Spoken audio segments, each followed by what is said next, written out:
Assalamualaikum warahmatullahi wabarakatuh.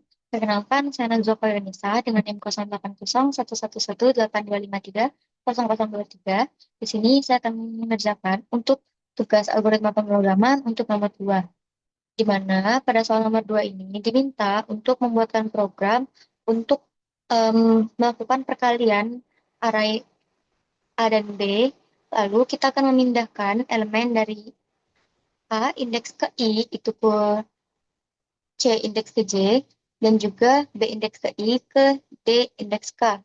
Nah, jika di antara elemen A indeks ke I dan B indeks ke I ini memiliki faktor persekutuan terbesar FPB sama dengan 1, maka banyak elemen A dan B harus sama. Oke, di sini untuk programnya yang pertama kita memasukkan headernya terlebih dahulu. Di sini kita menggunakan header IOStream. Ini untuk menggunakan fungsi input dan juga output, seperti si in dan juga si out. Lalu kita menggunakan namespace std. Ini fungsinya agar kita tidak perlu menuliskan std.2.2 berulang kali pada setiap perintah. Lalu kita masuk ke dalam eh, function. Nah, di sini kita ada function dengan nama fpb dengan tipe datanya adalah integer. Lalu di parameternya ada A dan B dengan tipe datanya itu adalah integer. Nah, di dalam function ini, kita terlebih dahulu mendeklarasikan untuk variabelnya di sini. Itu ada variabel T. Di sini kita menggunakan perulangan while, kita mengecek selama B-nya itu tidak sama dengan 0, maka dia akan melakukan T itu nilainya sama dengan B, lalu B itu nilainya diisi dengan A modulus B, lalu nilai dari si A itu diisi dengan T. Nah, jika dia sudah melakukan perulangan ini, ketika dia tidak memenuhi kondisinya lagi, maka dia melakukan return A. Oke, selanjutnya kita masuk ke dalam fungsi utamanya, the in main. Nah, di sini kita mendeklarasikan terlebih dahulu untuk variabelnya. Itu ada variabel n di sini. Nah, kita mau terlebih dahulu memunculkan teks, masukkan jumlah elemen ke layar pada saat running. Lalu, kita akan diminta untuk memasukkan bilangan bulat, dan nanti nilainya akan disimpan ke dalam variabel n. Setelah itu, kita memesan array. Nah, array-nya tadi, karena nilainya harus sama, eh, nilai bilangannya, maka kita di sini kita deklarasikan ada array A, B, C, dan D dengan indeksnya sama-sama n. Dengan tipe datanya itu adalah integer. Lalu, setelah itu kita ingin menampilkan ke layar terlebih dahulu tulisan masukkan elemen array A. Lalu di sini kita menggunakan perulangan. Nah, di dalam perulangan ini kita memiliki variabel i. Nah, di sini kita inisialisasi terlebih dahulu untuk nilai dari si i-nya. Kita mulai dari 0. Lalu untuk kondisinya itu ketika si i-nya ini kecil dari n. Lalu untuk perubahannya adalah i++. Maka akan melakukan input untuk array a indeks ke i. Selanjutnya kita lakukan hal yang sama untuk elemen array ke b. Kita menggunakan perulangan yang sama, hanya saja kali ini si in b indeks ke i. Oke, selanjutnya kita di sini mendeklarasikan terlebih dahulu ada variabel J dengan nilainya yang sudah kita inisialisasi, yaitu adalah 0. Lalu di sini kita melakukan perulangan. Kita menggunakan perulangan for untuk I sama dengan 0, lalu kondisinya I kecil dari N, dan perubahannya adalah I++. Di dalam for ini kita melakukan pengecekan. If fpb A indeks ke I, B indeks ke I, sama dengan 1. Nah, di sini dia memanggil fungsi fpb tadi. Dia cek apakah nilainya itu sama dengan 1. Jika iya, dia melakukan pemindahan elemennya. Di sini ada array C dengan indeks J. Itu nilainya diisi dengan A indeks ke I ketika dia memenuhi kondisi di atas tadi. Lalu ada elemen array D dengan indeks J, maka itu dia akan diisi dengan elemen dari array D indeks ke I. Lalu melakukan J++. Nah, ini akan kembali lagi ke atas ke perulangan for sampai nanti kondisinya sudah tidak memenuhi lagi. Selanjutnya, kita akan menampilkan hasilnya tadi. Nah, di sini kita tampilkan terlebih dahulu teks elemen di C. Lalu, kita melakukan perulangan lagi. Kali ini untuk menampilkan nilai yang tersimpan di dalam array C indeks ke I. Jadi kita menggunakan perulangan for I sama dengan 0.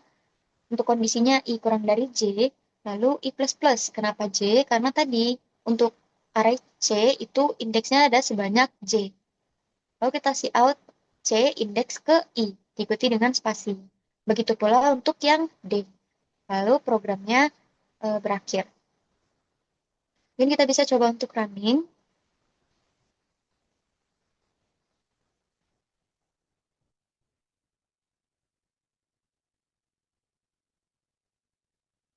Oke, di sini misalkan kita sebagai user itu kita input nilai n-nya adalah 4.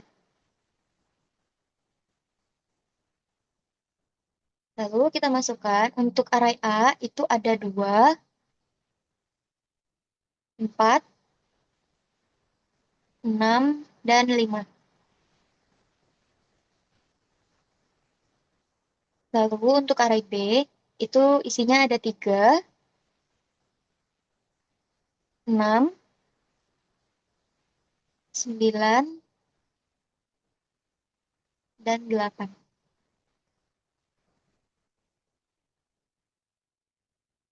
Oke, maka ditampilkan hasilnya itu di C ada 2 sama 5, dan di D itu ada 3 sama 8. Oke, kita bisa masuk ke dalam logika dan deskripsinya.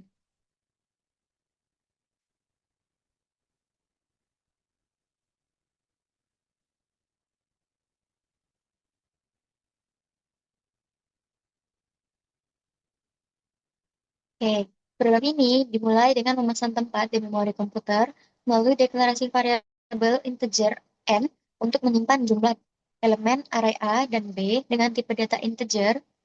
Untuk menyimpan pasangan bilangan array C dan D, itu ada tipenya juga integer untuk menyimpan pasangan bilangan yang memenuhi syarat, serta variabel I dan J sebagai indeks untuk perulangan. Lalu, program juga mendefinisikan sebuah fungsi FPB yang digunakan untuk menghitung faktor persekutuan terbesar dari dua bilangan menggunakan algoritma Euclidean. Nah, setelah semua variabel ini disiapkan, program ini akan meminta pengguna untuk memasukkan jumlah elemen dan mengisi array A dan B. Selanjutnya, komputer memeriksa setiap pasangan elemen dari A indeks ke I dan juga B indeks ke I dengan memanggil fungsi FPB. Jika hasil dari FPB ini bernilai 1, maka pasangan tersebut akan disimpan ke array C dan D. Terakhir, program akan menampilkan isi array C dan D sebagai pasangan bilangan yang relatif prima. Oke, untuk penjelasan program mungkin tidak perlu dijelaskan ulang karena tadi sudah dijelaskan di codingan. Mungkin sebagaimana yang bisa dilihat di layar saja. Mungkin kita bisa lanjut ke penjelasan runningnya.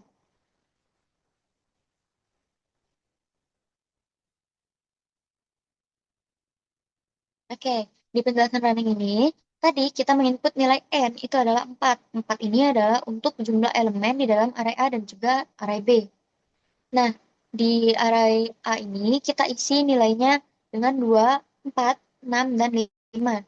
Lalu di array B kita isi nilainya dengan 3, 6, 9, dan 8. Lalu tadi saat kita running akan muncul teks lebih dahulu itu masukkan jumlah elemen. Lalu kita sebagai user mengetik 4. Lalu program memesan array A, B, C, dan juga D dengan ukurannya adalah 4, sama dengan nilai dari N yang kita inputkan tadi. Lalu akan muncul lagi teks, masukkan elemen array A. Lalu kita akan masuk ke dalam perulangan untuk menginput nilai dari si A, dari I sama dengan 0 sampai dengan I kurang dari 4.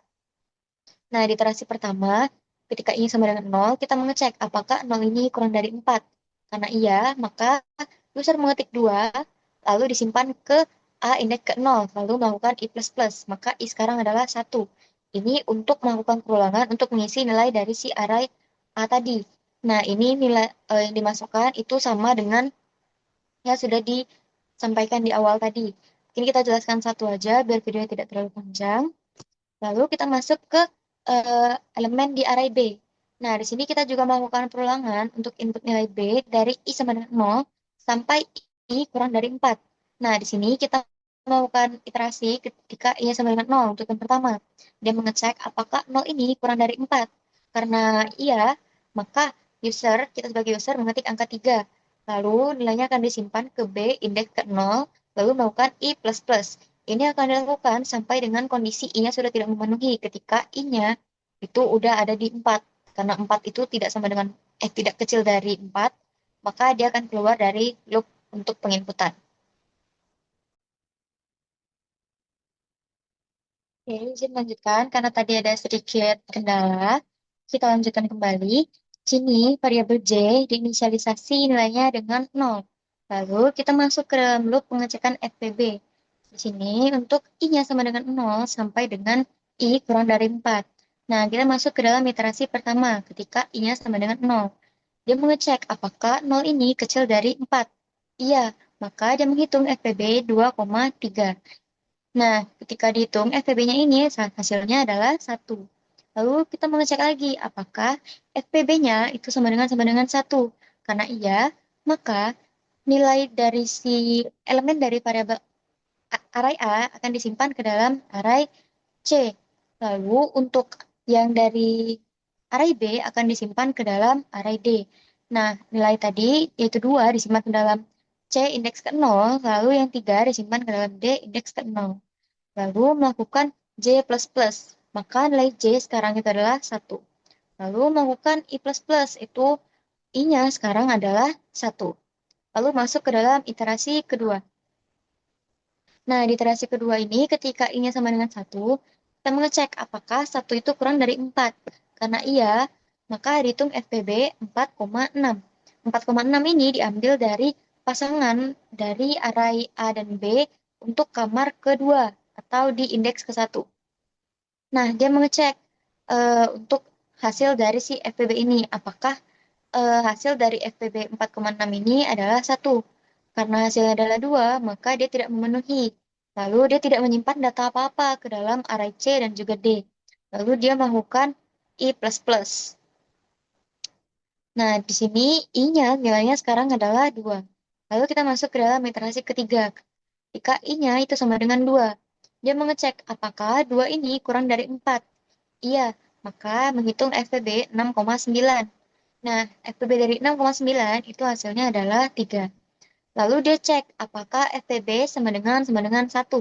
Ternyata tidak, karena kan 3 tidak sama dengan 1. Maka dia juga tidak menyimpan apa-apa ke dalam array C dan juga D. Lalu dia melakukan I++, maka nilai I sekarang adalah 3. Di iterasi keempat ini dia mengecek apakah 3 kurang dari 4. Iya, lalu dia menghitung FPB dari 5,8. Hasilnya adalah 1. Lalu dia mengecek apakah FPB tadi sama dengan 1. Karena iya, maka dia menyimpan nilai 5 dari elemen A tadi disimpan ke dalam C, indeks 1. Lalu nilai dari elemen array B disimpan ke dalam D, indeks ke-1. Maka 5 disimpan di C, indeks ke-1, dan 8 disimpan ke array D, indeks ke-1. Lalu melakukan J++, maka nilai J sekarang adalah 2, dan melakukan I++.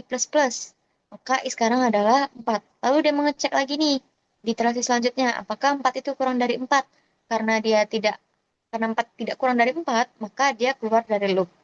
Lalu program mencetak isi dari array C itu 2 sama 5, dan isi dari array D yakni 3 sama 8. Lalu programnya berakhir. Oke, kita masuk ke dalam pseudocode. Di sini kita tuliskan terlebih dahulu untuk yang program utamanya atau in main. Nah, di sini kita ada N itu dengan tipe datanya integer. Lalu ada variabel A, B, C, dan D. Dia merupakan array dan tipe datanya adalah integer. Lalu ada variabel I dan juga J dengan tipe data integer. Lalu kita memulai programnya.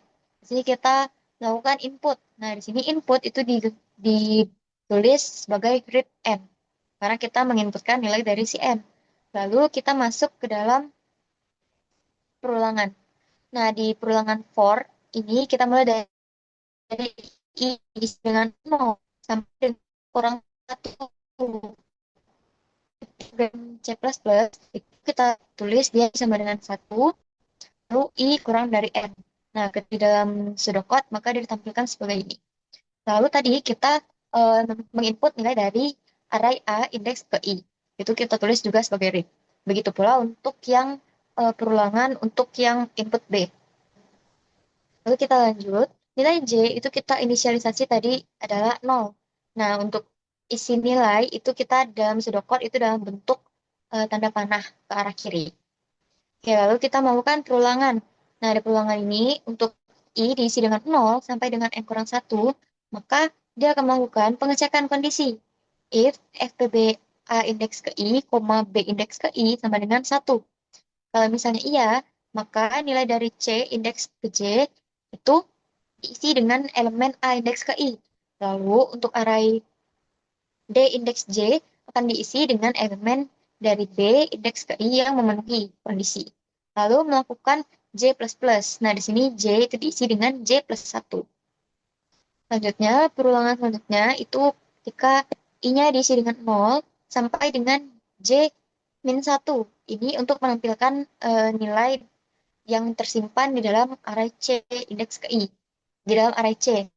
Nah, di sini kita tampilkan atau write C indeks ke I. Begitu pula untuk yang D. Selanjutnya kita masuk ke functionnya tadi. Nah, di function ini kita tadi ada variabel T dengan tipe datanya adalah integer. Lalu kita tadi melakukan perulangan while di sini. Nah, ketika si B-nya ini tidak sama dengan 0, maka dia akan melakukan T itu diisi dengan B, lalu B itu diisi dengan A modulus B, lalu nilai dari si A itu diisi dengan nilai dari si T. Lalu dia melakukan return A. Oke, selanjutnya kita bisa masuk ke dalam flowchart. Di sini kita mulai dari flowchart untuk fungsi utama terlebih dahulu, untuk in main. Nah, kita mulai dari start dengan bentuk ellipse, lalu tadi kita melakukan input, itu dalam bentuk jajar genjang.